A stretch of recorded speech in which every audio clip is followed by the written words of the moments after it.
mundo ng volleyball, inanunsyo na ang pool na kabibilangan ng Alas Pilipinas Women para sa 2026 ABC Women's Volleyball Cup. Habang pasok na sa finals ang Lasal Lady Spikers matapos masweep ang eliminations at matalo ang NU Bulldogs sa UAAP Season 88 Women's Volleyball. Ang mga sports update tutukan sa report na ito. Inilabas na ang final pool composition ng 2026 ABC Women's Volleyball Cup matapos ang ginanap na drawing of lots sa Diamond Hotel nitong Biyernes.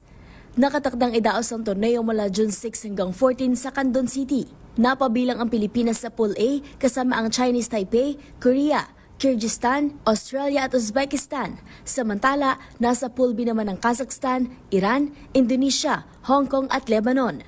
Ang bansa na pangungunahan ng Alas Pilipinas Women ay target na mapantayan o malampasan ang kanilang runner-up finish noong nakaraang taon, noong tinawag pa ang torneo bilang ABC Nations Cup. 12 koponan ng lalahok at maglalaban sa single round robin format sa pool phase na may kabuang 30 matches. Ang top 2 teams mula sa bawat pool ang uusad sa crossover semifinals.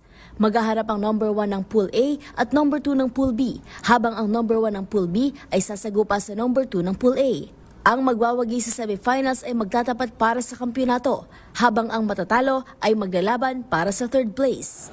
Samantala sa ibang balita sa mundo pa rin ng volleyball, pasok na sa finals ang De La Salle University matapos talunin ng National University sa isang dikit at kontrobersyal na 5-set match sa Mall of Asia Arena noong linggo sa UAAP Season 88 Women's Volleyball. Dahil sa panalo, nakumpleto ng Lady Spikers ang 14-game sweep sa eliminations at agad na nakasiguro ng pwesto sa finals. Naging usap-usapan ang pagtatapos ng laban matapos matawagan ng net fault si Ara Panique ng NU sa crucial na sandali ng 5th set na nagbigay daan sa panalo ng Lasal imbis na matabla sana sa 14-all. Nanguna para sa Lasal si Shane Reterta na may 21 points, habang nagdagdag sina Shavana Laput ng 16 points at tig-15 naman sina Angel Canino at Amy Provido. Bago ang controversial na ending, dikitan ng laban sa 5th set hanggang sa mauna ang Lasal sa match point sa pamamagitan ng cross-court hit ni Laput.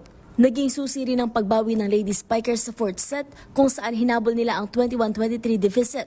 Tampok ang magkakasunod na puntos ni Provido, isang ace ni Nicole Reyes at finishing kill ni Canino para mapuwersa ang deciding set. Ito ang unang perfect elimination run ng Lasal mula pa noong season 76 at unang sweep sa liga mula noong 2022.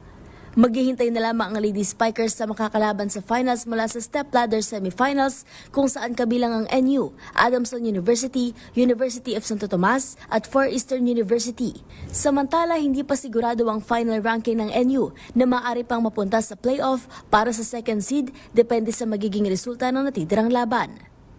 Para sa MBC TV Network News, ito si Millie Borja ng DZRH TV, una sa Pilipinas, una sa Pilipino.